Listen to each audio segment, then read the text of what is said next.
Well, I think that's a very good beginning for the discussion that we want to hold for the next day and a half. Now it's time for questions.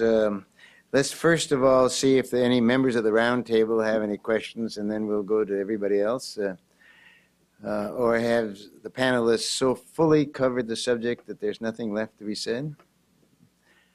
Louis. And you have to speak up very loudly and maybe get up so that everybody can hear the question. Yeah, Louis, why don't you come over here? Louis, right behind.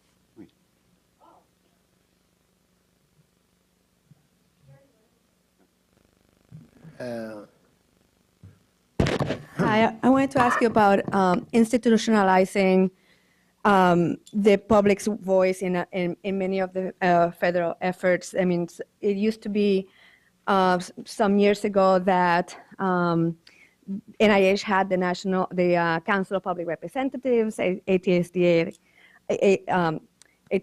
had a similar council. I'm not sure that I think those have lost momentum. And this kind of, the work of the network, I think, could be re-energize those kind of institutionalized committees of community voice. Do you have any perspective about that? Really good point. Over the last decade, I'd say, there has been a lot of concern with those type of advisory bodies being dismantled for very different reasons, but there are certainly very active bodies. They may look a little different, they may have different names, but I would highly support the notion of helping these agencies. They need help, they're asking for help, they can't do everything themselves. And there's a lot of great work happening out in the communities and out in the regions, and a lot of it is just not coordinated. So you're right, I think that could be a great engaging tool as we are talking with the various lead federal agency actors, which again, there are many other actors beyond the federal agency, I'll stress, that this could be one way of helping us coalesce and bring together some maybe additional partners for them. So I really like that idea and reminder for us. Other questions? Yes. Bernie. Over here as well. Yeah, Bernie is so shy that I actually missed him there. I just did what you said I should do, go to the mic. Actually, it's a question for Bill, and it's sort of a way to put some things in perspective with what Dr. Witherspoon was saying about communities. I wonder if we ought to put the whole Sentinel idea on a back burner and just almost get rid of it to some extent. The issue in communities of exposures, they're the kind of things that, you've got a kid has 4 asthma attacks a week and now has 5. That's not a sentinel exposure as we usually think of. It's basically taking your bell-shaped curve with toluene at the end, showing you the 7 bladder cancer cases, and assume that there really is no high end leading you to have something that's so overt that we call it a sentinel case, a sentinel situation, and just assume that you have all the rest of it, that there's existing diseases and you're slightly increasing the risk for these existing diseases in such a way that it is a public health issue. It is, kids got 5 asthma attacks instead of 4, that's maybe missing 1 more day of school a week or whatever. That we really have to worry about those issues more. And I say this in part because there's a congressman, Andy Miller, who's a graduate of Johns Hopkins Medical School, who basically chaired the environmental subcommittee of the House Science, Space, and Technology Committee, who on the fracking issue said, well, we've never seen a sentinel case, and without a sentinel case, there can't be a problem. And so it's that kind of issue. I just wonder if we really have to pay more attention to the community as a whole and not just the high end waiting for a sentinel case. Comments from the panel? If I could. Your comment requires a lot more discussion, but let me take it apart piece by piece. Okay. First of all, a sentinel event in the presentation of it by Rutstein et al. And hopefully up here that I did, is not just a case of something. It can be an exposure. It can be an exposure, a high level of exposure that shows up by some means, an OSHA investigation or whatever, suggesting that there's a failure of control of the preventable right. It's not, Bernie, just a cluster. That's not a sentinel. Now, let me shift to argument number two. I think that we don't adequately recognize that clusters happen all over the place of every disease, every minute of the day.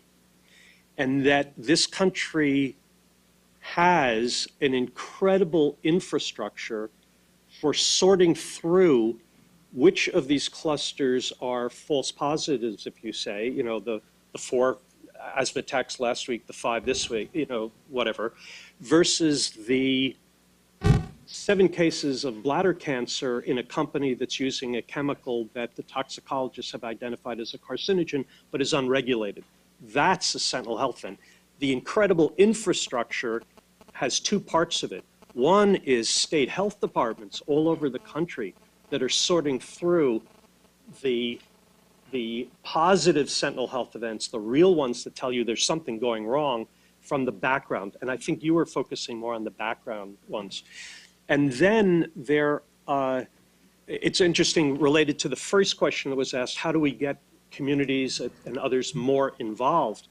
Those who framed the OSHA Act in 1972 gave workers and management the rights to access a professional investigation of a cluster which may be a real sentinel health event by accessing the government. They empowered them without having to find the resources to go to a consultant and pay for the effort and so forth. So I think that if we had more time to discuss, you would agree with me that there ought to be more emphasis on what are the sentinel health events. And they ought to be not just real clusters where there's a rationale for why they could be resulting from an uncontrolled exposure, but it ought to mandate that when somebody has information that could be related to prevention, that information has to be made open, transparent, and available such that somebody can follow back on that to figure out how is this preventable thing happening. So I'd come to the opposite conclusion than that you did. We ought to emphasize it more, not less. Lynn Goldman has an additional comment. But if I may, Bill, I think some of the slides you showed, so if you take the orthotoluidine example, and instead of having a factory workforce with a very high exposure, say you had 1 million times that many people exposed to the orthotoluidine at 1/1,000,000th of the dose, and theoretically the same number of excess cancers, there wouldn't have been a sentinel event. And I think that that's a lot of what we actually do have as the problem, that oftentimes the exposures in manufacturing are very well controlled actually today. And what we don't know very much about is the things that might be in common products that many people are exposed to, or that they're intermediate situations like chemicals that are deployed in small businesses where you don't have large numbers of people who can get together and compare what they have. Say small auto body shops where people are breathing the same chemicals across the country, but don't have the ability to get together and observe that they have some kind of a cluster. And so that I think that we just reach the limits on what we can do with the sentinel approaches with very highly dispersed exposures that are lower level. As your own slides point out, that's where a lot of the exposure is, and that's actually where probably a lot of the morbidity is. Al McCartland. Hi, Al McCartland, panel roundtable member. I have 2 questions, if I may, and if I'm only allowed one, I'll take the first one. Because you work for EPA, you get 2 questions. All right. The first is for Lynn, and you mentioned the asbestos court decision, and 25 years ago or whatever it was, and I've often wondered why EPA or the Department of Justice didn't appeal that decision, in a sense, because it was kind of such a strong decision. For example, on the benefits analysis, it said that unquantified benefits can at best be a thumb on the scale, which really sort of cripples benefit cost analysts if they're trying to work with a chemical where there's no strong, epidemiology or toxicology, for example. So Do you have a theory why you didn't appeal that? I do not. I was actually in favor of doing so. I thought it was just Was that went your a little first too far. question? Yes. Well, I mean, I have a theory, which is that, well, one, the decision is by the Department of Justice, Right. not the EPA, and that it was a political decision that was made not to undertake the appeal. And whether that was based on just pure politics or resources, the decision that that's not where they wanted to put their resources, I don't know. What administration was that? It was under the first President Bush, toward the end, Yeah, toward towards the end the of end, his yeah. second term. But once that opportunity passed by, then it really did leave EPA in a place where it was difficult to use that part of the statute. I actually made an attempt, a small attempt, to regulate something under TSCA Section 6 after that point, and it did not go anywhere. Acrylamide. The second question is for all the panel members, but and that's the sort of the issue of metadata and meta-analysis of data. That's sort of rocking the world of economics and other fields, and I'm wondering if there's any relevancy for what you all have talked about today.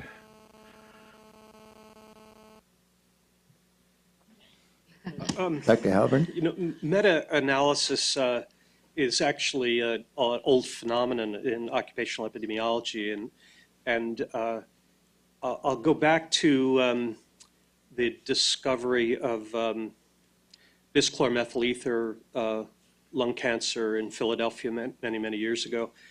The plant where it was identified by reports from workers and their physicians led to multiple studies that were done around the country. The meta-analysis demonstrated that some companies using BCME had the lung cancer problem and many others didn't. And the difference between those companies was in the level of control of exposure within the plant. It was there, but there wasn't worker exposure to it. So meta-analysis increases the number, it increases the data that's available to come to conclusions about how things can be prevented and what the failures of prevention are. It can also be obviously abused. You take one high-level exposure, you dilute it with a lot of other low-level exposures in other places, and you find no association. That's an abuse. But a good analysis using meta-analysis, it absolutely increases the availability of information to come to conclusions and to act on it. And it might be worth mentioning that both the NIEHS and the EPA have been undertaking processes in a major way to improve not so much just meta-analysis, but use of systematic review. And that includes meta-analysis, but includes other methodologies as well. And I'm very impressed by some of the work that the National Toxicology Program has been doing in this area that I think not only improves the way these reviews are done, but also hopefully will make it easier to update them and make them less wasteful in terms of the different agencies all doing them, which has been kind of an issue that everybody has to do their own, or an EPA, even all the different programs do separate ones. And then, of course, the EPA IRIS process and the improvements that are happening with that. Back to the other side of the room. Thank you, Frank. Dr. Halpern, all of us healthcare professionals, public health professionals, and engineers are always interested in moving the curve to the left, or as they would call upstream. So, and conceptually, it makes a lot more sense. And we have done that in a few instances, like lowering the blood pressure, intervention limits, cholesterol limits, and in environmental occupational health settings, lowering some of the exposure limits to some extent.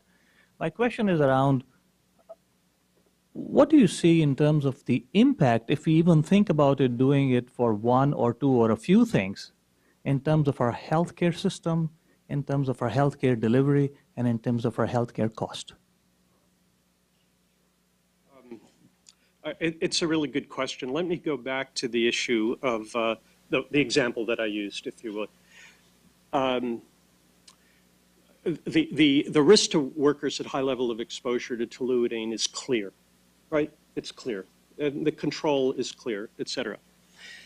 The lower risk, but the much larger population exposed to toluidine through cigarette smoke is a sentinel health event.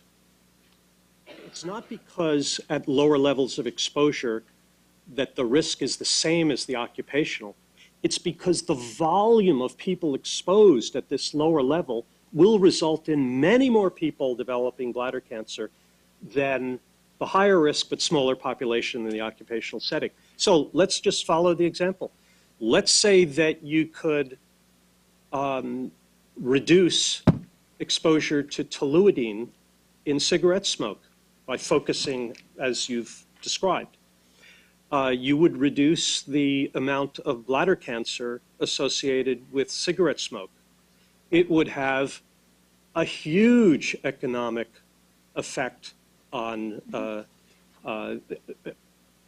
just the entire economy, as well as the healthcare economy, personal economy, et cetera, because there are a large number of people who are developing bladder cancer associated with cigarette smoking.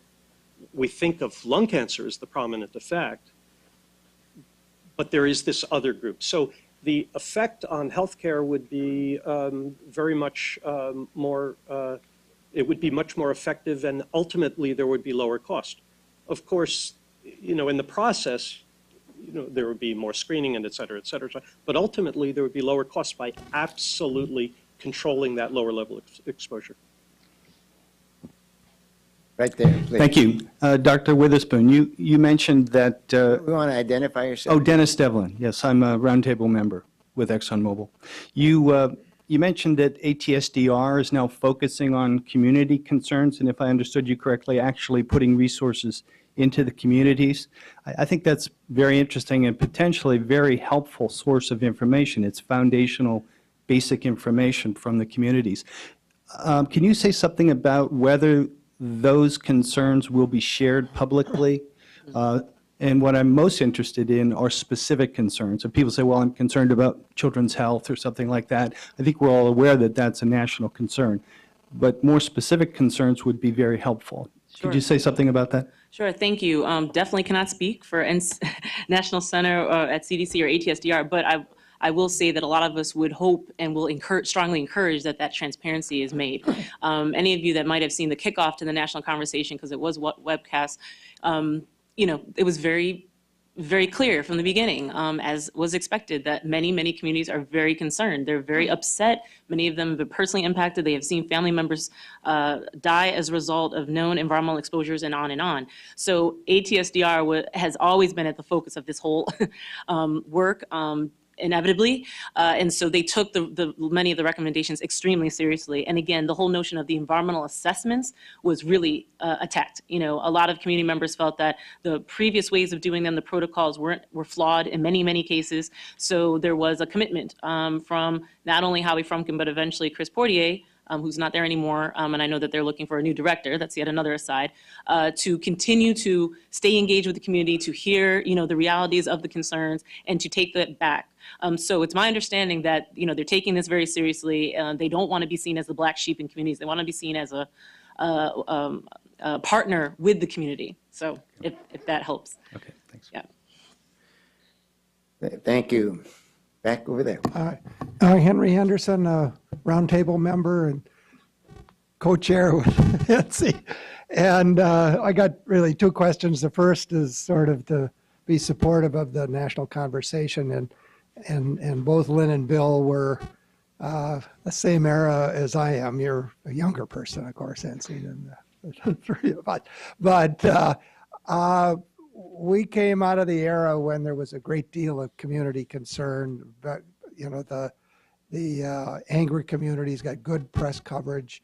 And there's kind of a sense now that the community concerns are becoming to be a resurgence. And part of that is as the government functions and support go down, we're really now turning to the community can't just call and we'll come out there and do studies for them, and this issue will be resolved because those resources aren't there anymore.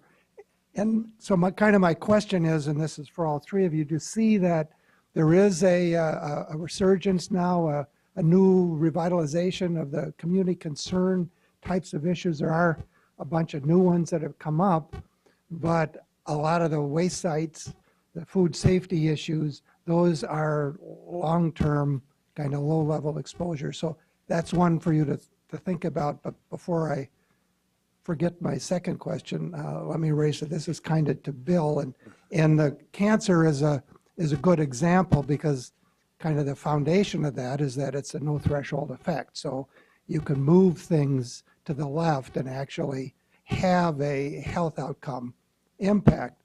Major challenge is the toxicology saying, well, there's a no effect level and a threshold, and therefore moving the exposure to the left really doesn't improve the public health.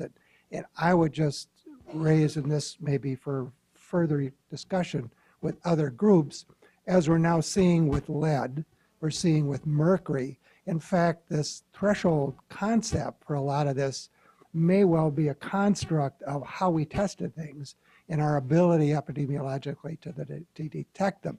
So do you have any feeling about, what are the new tools that we could use that will begin to say we really need to reduce the overall exposure? And a lot of this comes then from the millions of people drinking water with trace levels of contaminants in them, as well as food safety issues that we really have addressed the high-end part of it, and the science then has sort of stood still on better understanding the kind of subtle effects, and the endocrine disruptor issue has been alive for a long time. So those are my two questions. See if we can remember the first one after my... Thank you. Lynn? I actually can link them together. I mean, I was there, and we've been friends for a long time, so I can remember commiserating with Henry about what it was like sometimes as a state official to be out there in communities and have people actually angry at us because of feeling that we couldn't do anything about some of the chemical threats that were facing them. And then, of course, government did learn how to address some of these issues. But I agree that the resource base for that has become very tattered at every level, federal, state, and local. And I also think that there's a new challenge, which is the vast availability of information and the ability for people to link up in completely new communities, not just the people on their block that they talk to at the PTA meeting or the neighborhood playground, but there are all kinds of new ways that people connect and network that are enabling them to become more, in a sense, empowered, but also are transmitting information that isn't always correct information. And I always felt a lot of my role as a public health official was to speak the truth about that information, and that sometimes the hypotheses that communities were generating were good hypotheses, and sometimes they were not. Sometimes they thought they were seeing a lot of cancer on their block, and actually the count of numbers of cancers was far too small, given the numbers of cancers that would actually be expected to be on a block, and that kind of education was part of our role. The thing is that I think we are seeing, and we're going to hear more about it later in this meeting, we are seeing the emergence of a lot of new technologies that I think over time will enable us to have a better understanding of what's going on at low levels of exposures, and maybe even in the future to be able to predict something like the phenomena that we're observing with lead and mercury with very low level exposures, and we still see effects, and which was not expected. At an earlier point in my career, I really believed that there was a threshold, below which if we could lower kids' blood leads, we would no longer see effects, and every time we lower the kids' blood leads, people still demonstrate effects, and so I don't think we're at a point yet where we understand why that's the case, but I think that a lot of the fundamental research, and some of which, again, EPA and also the NIEHS are doing, FDA is involved in some of this to really see what's going on at a molecular level and maybe even use in vitro techniques to try to figure out what's going on. But we can't connect the dots on that yet, I don't think. And yet there's a lot of this information that's out there. And in some ways, I think it's aggravating that first problem. I think members of communities are, hearing about these things. They can retrieve this information. They don't know what to do with it. And so if anything, I think that the job is becoming more difficult. Okay, thank you, Lynn. We have only a few minutes left, so let's try to keep both the questions and the responses brief. Oh, Right over there. Denny Dobbin, Society for Occupational Environmental Health. Thank you for your presentations this morning. They were great. And this feels like deja vu in a way, because there were conversations like this over the last 20 or 30 years, and we're graying a little bit, except for Lynn. And so, but there are many of the same themes here is the thing. And I take a little bit of exception to Lynn's comment about we have the workplace under control. I was just at a United Steelworkers health and safety meeting, and there are several thousand steelworkers from around the country and Canada there. And from their accounts, although anecdotal, I can say that there's still problems out there that really need to be resolved. And I'm sort of sorry to see, as I looked at the list here, that there aren't worker representatives invited here, nor NIOSH or OSHA being on the agenda. Actually, David Michaels was going to be here, but they had a big announcement today about reporting of workplace injuries, public reporting. So that's where he is. He'll be here later. Great, thank you.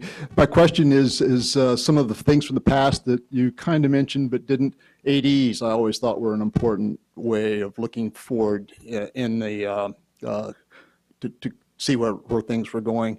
And also, Bill mentioned a little bit about surveillance, but maybe something about health hazard evaluations, and something like popcorn lung and acetal is, I think, an important example, even though it was a very small number of cases. I think it was an important event. You might comment on that.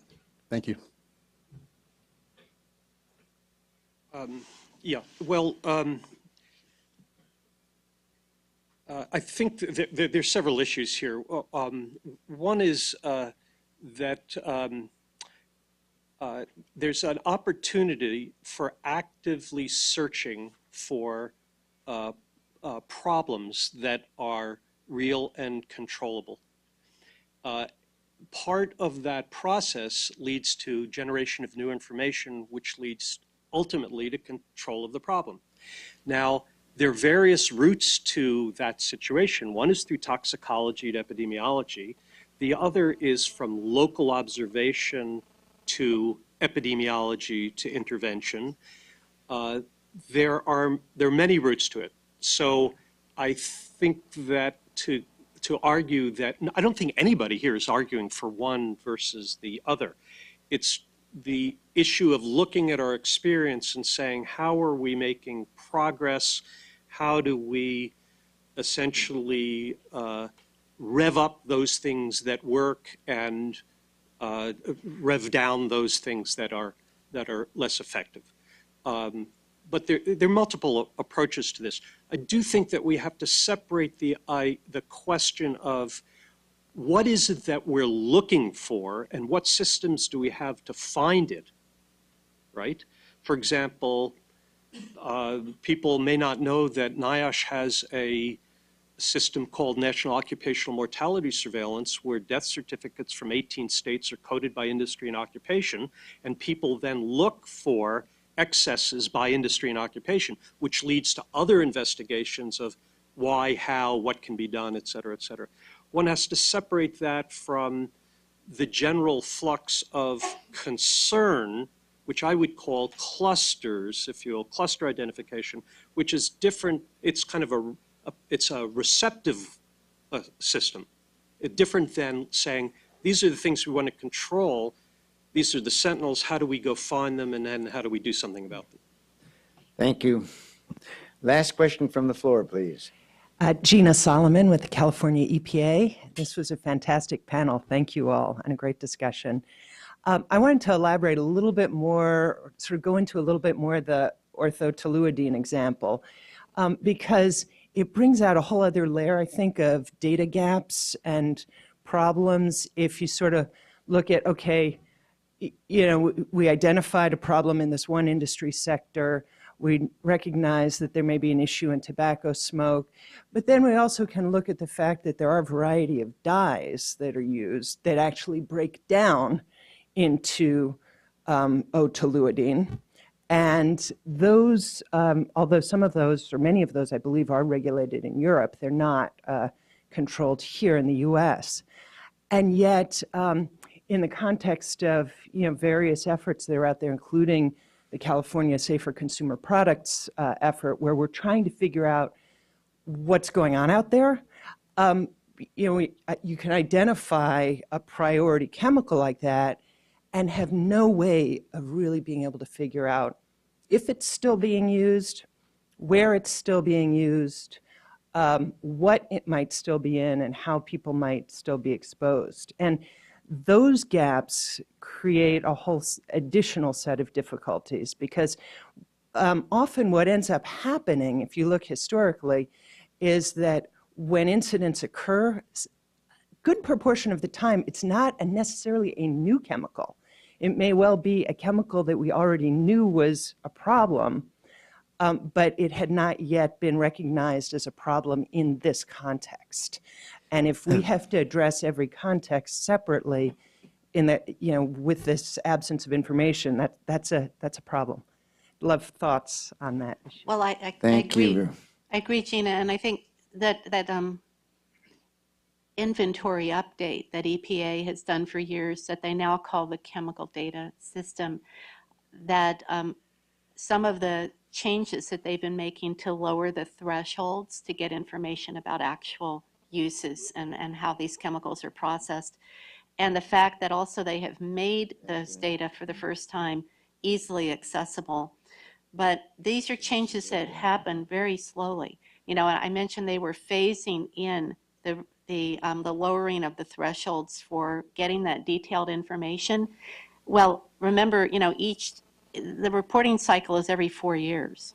So the threshold lowers in 4 years, and then it lowers again in another 4 years. And that is not the time span that you're trying to do your work in. And so there does need to be more support of EPA on that. And the way I think about this is that, we're in a 21st century world where everything is done electronically, but the way that the White House OIRA looks at it in terms of the reporting, and this is my personal experience actually in bringing the inventory update rule through OMB, is that it's as if though people are still laboring over pieces of paper, and that it's just an extraordinary amount of effort for them to fill out these forms. And my sense is that companies do know how much they produce in a given year. They know what they're making, and they basically know who their customers are, and that there has to be a way to do this electronically that's no more work than what I do every quarter to file my income tax return for my household employee, which is considered to be an acceptable burden, that I pay these taxes. And I don't think that it's a huge burden, but it is considered to be a burden. And I think we have to flip the presumption and understand how this kind of information is beneficial to society. And I think your example is an excellent case for that. Thank you, Lynn. Thank you, panel, for starting us with a really thoughtful and helpful roadmap and discussion of our current efforts at regulation.